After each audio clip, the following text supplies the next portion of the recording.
Beijing issues protest after Japan signals that it would join U.S. to defend Taiwan in case of Chinese attack. Here's a summary of the article. Beijing has warned Tokyo against damaging bilateral relations after Japan's Deputy Prime Minister Taro Aso suggested that his country should work with the U.S. to defend Taiwan in case of a Chinese invasion. If that is the case, Japan and the U.S. must defend Taiwan together. He claimed a Chinese attack on Taiwan would threaten Japan's territorial sovereignty, saying that Okinawa could be next. She calls for complete reunification with Taiwan as China celebrates centenary of its Communist Party. Beijing has claimed sovereignty over Taiwan, and under its One China policy seeks the peaceful reunification between the mainland and the island. During a speech marking the Chinese Communist Party's 100-year anniversary, President Xi Jinping said that, "Resolving the Taiwan question and realizing China's complete reunification is a historic mission and an unshakable commitment of the party."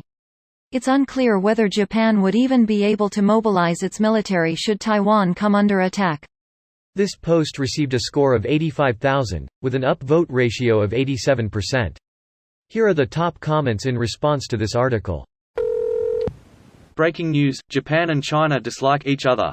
I wouldn't like you either if you massacred 350,000 of my people in under 2 months. Mao, Hitler, Pol Pot, etc. may have had more volume in their genocides, but nobody has ever beaten the Japanese Imperial Army in sheer rate of killing people. Time. Oh yeah, what Japan did in WW2 was indefensible. That was also 80 years ago. Imperialist Japan is not modern Japan.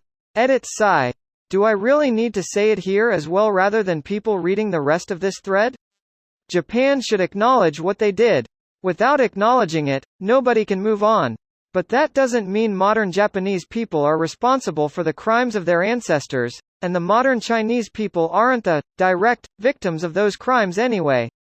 I mean, the previous Prime Minister Shinzo Abe is the grandson of a class war criminal.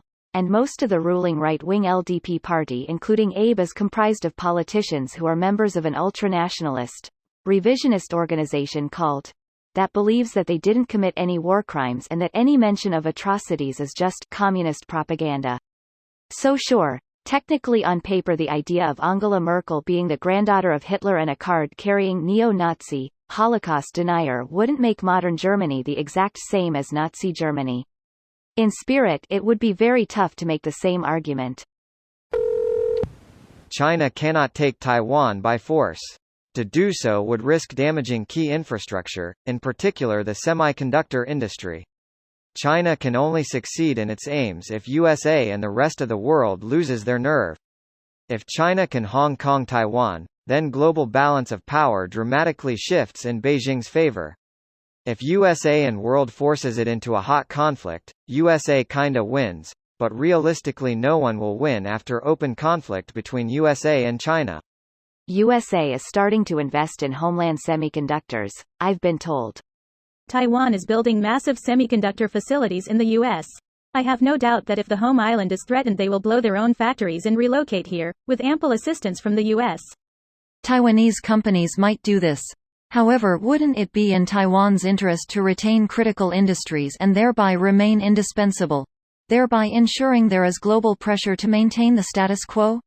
I mean, they aren't moving out of Taiwan still the bombs start dropping, but taking precautions and making sure your one big important ally stays invested in you is a good move. This video was automatically created by Reddit to speech. The article and comments in this video were selected from Reddit according to their upvotes, and any paraphrasing was performed by smmry.com, without any human intervention.